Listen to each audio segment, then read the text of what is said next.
लेकिन पिछले 3 साल में राजस्थान में जिस तरह से मॉब लिंचिंग, महिलाओं के खिलाफ दुराचार, नाबालिग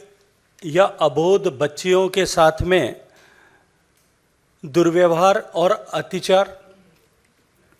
बच्चों की तस्करी, दलितों के खिलाफ अत्याचार, एक मजहब विशेष के लोगों के खिलाफ बर्बरता, इन सब तरह के घृणित अपराधों में राजस्थान नित्य नए कीर्तिमान स्थापित कर रहा है। मित्रों, जिस दिन देश आज़ादी के 75 साल पूरे होने का उत्सव लाल किले के प्राचीर से माननीय प्रधानमंत्री जी के भाषण के साथ मना रहा था, जब देश आज़ादी की 76वीं वर्षगांठ मना रहा था, उस दिन राजस्थान के अलवर जिले में मुस्लिम संप्रदाय के लोगों ने गोविंदगढ़ थाना क्षेत्र में रामबास गांव में सब्जी का ठेला लगाने वाले और अपनी आजीविका का गुजर बसर करने वाले चिरंजी लाल को पीट पीट करके मार डाला। मैं आज इस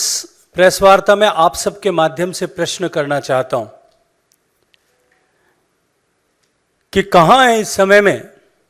जब इतनी बड़ी घटना राजस्थान में हुई, राहुल गांधी जी कहां खोए हैं, प्रियंका वाड्रा जी कहां खोई हैं, सोनिया गांधी जी कहां हैं, और साथ ही साथ ये ह्यूमन राइट्स के अपने आप को चैंपियन बताने वाले सारे लोग आज कहां छुप गए हैं। मित्रों, इसी क्रम में आप सब मित्रों को जानकारी है कि उदयपुर में जिस तरह की घृणित हत्या, जिस तरह की बर्बर और नृशंस हत्या हुई थी, बार बार पुलिस को में जाकर के शिकायत दर्ज कराने के बाद भी, शिकायत दर्ज कराने के बाद बार बार टेलीफोन करके सूचित करने के बावजूद भी जो मृतक था, जो शिकायत करता था, उसी कन्हैयालाल से माफीनामा लिखवाया गया। हत्या से एक दिन पहले भी फोन करके उसके द्वारा सुरक्षा की गुहार लगाने के बावजूद भी सुरक्षा समुचित प्रदान नहीं की गई। अंततः इतनी बर्बर घटना को अंजाम दिया गया,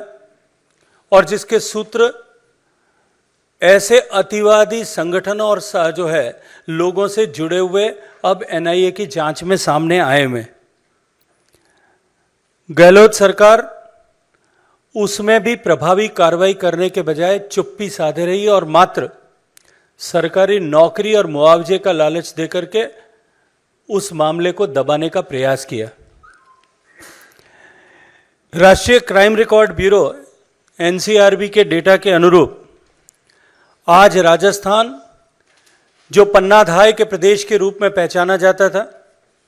जो हाड़ी रानी के प्रदेश के रूप में जाना जाता था, जो मीराबाई के रूप में इनके नाम से जाना जाता था,